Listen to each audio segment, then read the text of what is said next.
Welcome to Living with Victory Ministries podcast. Today's podcast is brought to you by Teague's Grocery and Corner Cafe at 130 Soco Road in Maggie Valley, North Carolina. In a moment, we'll join Tony and Laureen Giorgio with today's message. There's a promise coming down that dusty road, and from His holy hand, healing virtue flows. He's got the keys to what you need. Death and hell He will defeat. Oh, there's a promise coming down that dusty road.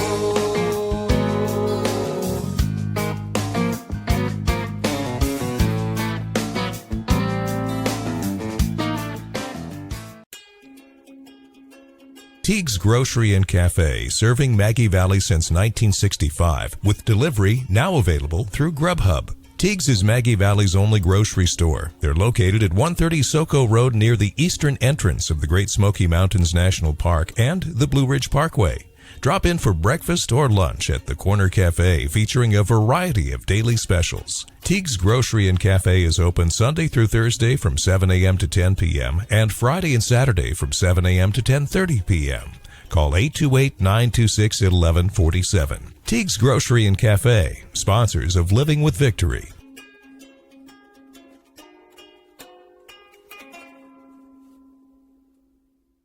Welcome to Living with Victory radio podcast, where life isn't about waiting for the storms to pass. God knows it's about dancing in the rain with Jesus Christ as your umbrella. And remember, it is brought to you by our faithful sponsor, Teague's Grocery and Cafe in beautiful Maggie Valley, North Carolina, which, by the way, right now is open to you to come and enjoy. And I'm Tony Giorgio, co-host, with my soulmate of 57 years, the author, columnist, and co-founder of Living with Victory Ministries, Laureen Giorgio. We are trying to bring you some hope and encouragement through the stories we tell in our life storms. But today we really are trying to instill in you the love of Jesus, that He hasn't left you alone, and that there is hope and encouragement in this storm. You can go to livingwithvictorync.org. You can even listen to the broadcast from there.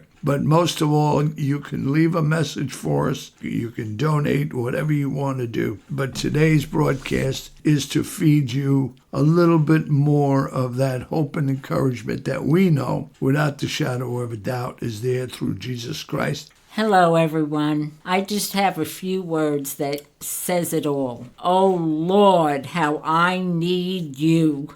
Amen.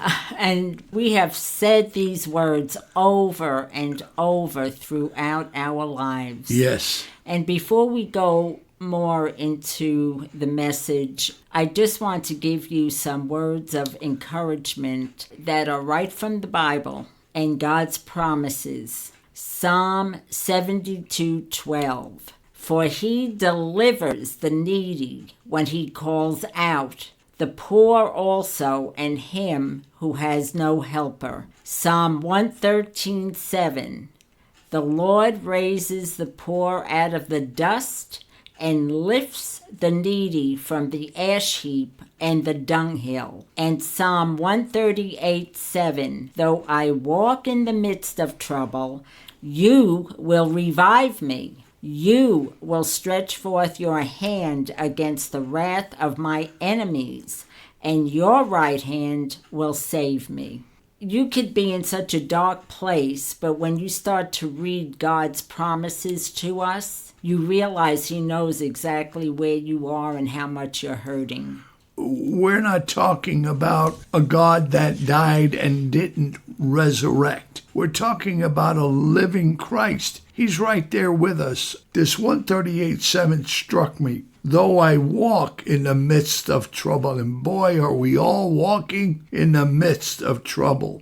You will revive me. This is His words, not mine. You will stretch forth your hand against the wrath of my enemies. Satan's the enemy here, not God. God's in the midst of it. He's helping. We're fighting this together, no matter race, creed, color, religion, it doesn't matter. And this is where he stands. He is against us. Your hand is against the wrath of my enemies, and your right hand will save me. If you think of it, we have a saying, he's my right-hand man. That's where it came from. He is our right-hand man. What more would you want? It's a righteous right hand. And when that hand grasps you, he will not let go of you if you don't let go of him. So just hang tight. Hold on, like we've all been doing. We're going to come out victorious. We're going to come out better than you were going in. That's right. It may take a long time, his time, but we're going to survive this. And I'm telling you, surviving 81 years and with a walker, I would have never gotten out of this place alive if it was worse. Hurricane Helene has put so many in this situation. What do I do first? How am I going to do it? All of these questions overwhelming you to the point of despair. But these words that I read to you from God's Word are the most important because they override that. We start thinking and find ourselves getting even more discouraged, especially when you have lost everything. And even the ultimate, losing loved ones. That is the hardest loss that you can experience. And those of you who have lost loved ones, be kind to yourself and allow yourself to grieve. Remember when my mother was in the nursing home down in Orlando? Charlie hit. We went from here in North Carolina down into Orlando. And I tell you what, the situation there wasn't water, but it was wind. It knocked out Central Florida to the point where, like us right now, no food, no gas. The supermarkets were dumping food because of no refrigeration, wouldn't let anybody buy anything. And we got caught in the nursing home. The staff couldn't make it, and Laureen and I ended up staff taking care of. And their generator did not work. Yes, and there no generator. They didn't even have the generators working. And people with oxygen. We ran through that place from one morning to the next morning, slept there trying to do whatever we could. We understand the plight. The concentrators weren't working, so they gave them small tanks of oxygen. But because they weren't staffed, we had one little flashlight in our glove compartment. They didn't even have flashlights. And we were looking at those gas tanks constantly to make sure that they didn't run out. Wouldn't run out. It's devastating, and we're all feeling it. But as long as we all stick together under the Creator of heaven and earth, we're going to make it through. There is hope. There is encouragement. We can tell you that because we're still here in many storms. We know your life has been completely changed in such a short time. As dark and awful that has been, it is amazing how neighbors and the community and churches have come together to provide immediate help. We are very grateful for them. However, putting your life back together again is a much bigger endeavor. Yes, it is. Yes, because when everybody leaves and goes home, you're left with what's left. And that is where Jesus comes in. Please don't leave him out of the healing process. He is your healer. He is the healer. Like Psalm 72:12 says, he will answer when we call out to him. We must call out to him. Don't be shy. If you have to scream for him, scream for him. Nothing but wrong let with him know you want him in the midst of your problem. And he will not walk away from you. He will do everything to help you. He will be by your side constantly. If you let him in the midst of the rubble and you walk and talk with him, he will give peace and wisdom. He will gently walk you through the process of healing. How and why? Don't know how. Only he knows. But why? Because he loves you.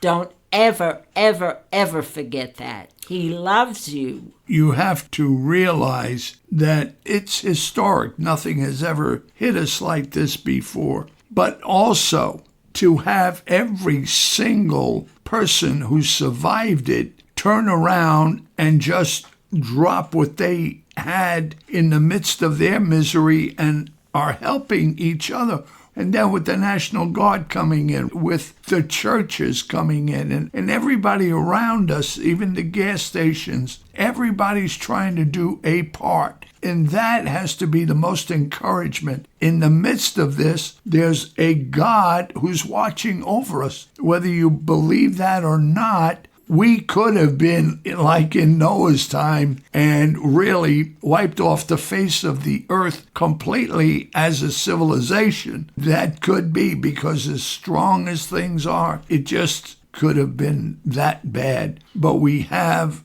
God, Jesus Christ, to look at for hope and encouragement. You may not feel like he loves you, and you may be very angry and blaming him, but if you allow him to come close to you, he will give you his grace to do whatever it is you need to do. I know something about grace. Every time I am given an assignment that I feel he wants me to do, I could feel his grace come on me, and before you know it, I have it done. But when I don't have his grace, I can't do a thing. In and of myself, I cannot do it. But with him, it is amazing. As bad, as destitute, as barren as all this looks, I know he can put you back together again. That's why we call him the healer. He is the healer. He said, I am your healer. I heal your diseases. I heal everything about you. I know everything about you. I can make it well again. Trust me. Tony and I have learned to let go and follow where he leads, whether we agree or not. Some days we're like walking through quicksand, but we also have learned he is never wrong. We are used to doing everything for ourselves. You want to do, I know it, I've got it, don't worry about it. Yes. The other thing we have learned is that he knows the end from the beginning. What looks good to us could be the worst thing because we can only see what is before us. He can see all the way to the end. Leaning on Jesus takes the pressure off and brings peace, his peace, so that we are not panicking and can take his wisdom. We have also learned to live what David said. I know, now this is Psalm 140:12. I know and rest in confidence upon it that the Lord will maintain the cause of the afflicted and will secure justice for the poor and needy of his believing children. Yes. He will not let you go. You hang on to him no matter what is coming at you, no matter how it looks. You hang on to him like Peter hung on to Jesus when he took his eyes off of him, when Jesus was walking on the water and Peter got out of that boat. He was fine until he took his eyes off of Jesus. He started to sink. But the minute he cried for help, God's hand was right down there pulling him out. And he's going to pull you out, and he's going to put your life back together. With that Psalm 138, though I walk in the midst of trouble, you will stretch out your hand against the wrath of my enemies, and your right hand will save me. In our neighborhood, right here, out of the blue, bridge goes down, we can't get out, there's no gas, there's no food, there's nothing. A neighbor up the mountain from us, Caroline Shelton, her name is, sweet lady, out of nowhere, don't know her, lived here 20 years, had no idea, knocks on the door, she brings us a hot meal, walked down to us to give us a meal. That's God in action. He brings you your right-hand man. He is your right-hand man. We could go on and on. I know everyone has their problems, but this really just devastated so many people. It was so unexpected. And losing your home and everything, it's just so hard, and we understand that. We're not trying to make light of it or to say, trust him and everything's going to be fine. But, Tony and I have been together for 57 years, married, and we've had our problems, really. All through those years, there were situations where we were homeless there for a while too, by losing our business and such. But when we learned to really trust the Lord, really learn to trust Him, learn who He is and how much He truly loves us, and He cares about us because He is our Creator, it makes such a difference in how you go through the turbulence you're going through, the chaos, the mess. You don't know where to start, but He just really takes you by your hand and walks you right through it. We, in the beginning, were Compassion Children's Foundation, and we help families that had children with cancers that were dying. Watching those parents, they became our heroes, how they were taking care of their children. It was hard on them. The system wasn't giving them their treatments because they couldn't afford it, and they would just send them home to die. And that's where Tony and I came in. We were advocates to get them at least back into the hospital, to give them a chance at life. There were so many things that are devastating in this world. Hurricane Helene was no different. Boy, she proved herself to be a real strong one when they didn't think she was going to be that bad. When God gives you promises that He will be with you because He loves you, and that He will walk you through, and that He is your healer, and you start to learn that God can be trusted, that He is faithful, and that He never fails. Because I could truthfully say, in all my 77 years on this earth, I can't remember one time when He failed me in anything. In fact, He always worked things out so beautifully that I'm glad that He worked it out and He didn't do it the way I thought it should be done. So that is the hardest part, is to just let Him be God. Let Him do what He has to do in your life. I don't think you'll be sorry for it at all. Right now, I know it's hard to imagine because you're looking at the mess, you're looking at your loss. But as I said, try to keep your eyes on Him and don't look at what you have lost. Try to look at what you have and utilize that. Listen to Him. Try to hear His soft voice as He's saying to do something. And you may think it's silly, but just obey. Just let your faith grow in Him. Let it grow. You may have been walking with the Lord for a very long time. But now, sometimes we get used to the fact that, it's Christmas, it's Easter, it's about Jesus was born, Jesus died, but don't forget He resurrected and He's alive. And He is up there on the right hand of His Father, and He loves us. And He wants to help us through everything that we are going through, no matter how big, no matter how small. Everything is important to Him that is important to your life.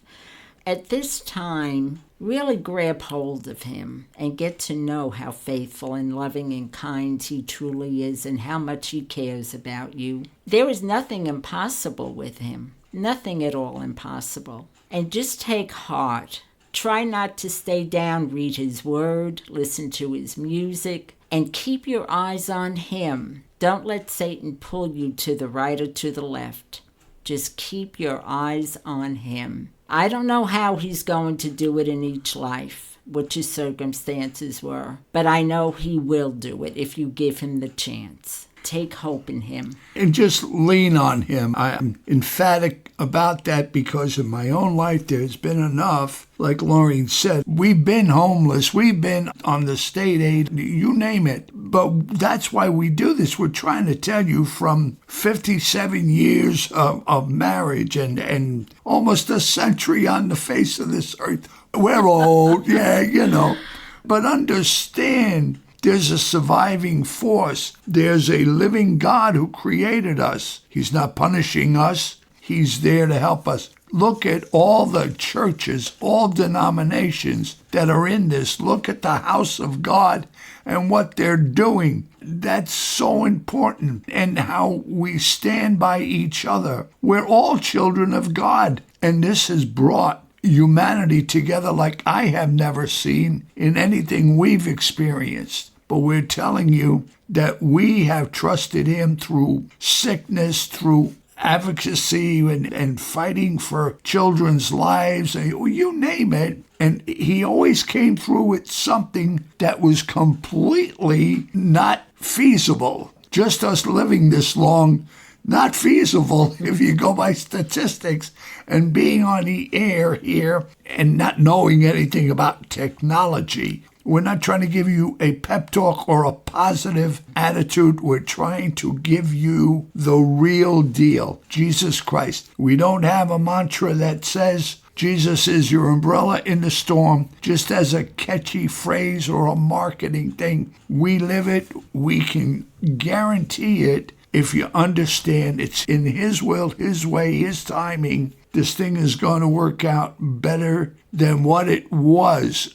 I'm sure it is, but we have to hold true to him. I just want to tell you again about Psalm 140:12. David, with all that he went through, this is what he says: I know and rest in confidence upon it that the Lord will maintain the cause of the afflicted and will secure justice for the poor and needy of his believing children. Believe in the Lord. He's real. Believe he can help you. He's the healer, and he loves you. Those are three main things that when you really stop and think about it, the King of Kings who died on the cross and shed his blood for you, because he loved you and didn't want you to go to hell. He died for your sins, and he rose 3 days later. He loves you. He wants to walk in the mess with you. He's over the rubble with you, not just over it, but in it, to clear it up. And his light will shine in that rubble, because that's just who he is. He is the King of Kings and the Son of God. If you want to converse with us in any way, we do have a chat on the website. We get to it as we can. You can go to livingwithvictorync.org. You can leave us a message, leave us a prayer request. If you need some help and we can contact somebody, leave the message there. Your churches are a wealth of hope and encouragement. Go to them. They won't turn you away. They're out there. My God, what they've been doing, even here with Free Will Baptist Church and Matt Presley, we know that man for 20 years, giving out food, cooking food, repairing, doing whatever. Samaritan's Purse, I can go on and on. There's a legacy right there, my good Lord. So contact us. We are here. We're here for you. And if you want, Laureen wrote the book, Climbing Out of Your Despair with God's Promises. If you want a copy, we'd be glad to send it to you. It'll take some time to get in and out and that kind of thing. But if you want one, just go to our website and fill out the contact. Tell us what you want. It's free. It's free. We're not selling a book. We never meant to. Or if you want to listen to the podcast, it's on there. Just hold on, because help is here. And more is coming. They're not stopping. They're moving forward. Just try to take a deep breath. We love you. We're here for you. So remember that. We have set up as a backup a disaster relief fund. 100% of the money is going to go to the other organizations and churches. We're trying to back them up in what they're doing right now. And there's so many hurting out there that we just want to do our part. And this is Tony and Laureen saying Jesus is your umbrella in the storm, but God richly bless you and bring you the hope and encouragement you need. And He's all I need. He's all I need. Jesus is all I need. Oh, He's all I need. He's all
can become a Living with Victory Ministries patron with a monthly donation of $5 or more. Simply go to livingwithvictorync.org and look for the donate button. That's livingwithvictorync.org. Thanks for listening. There's a promise.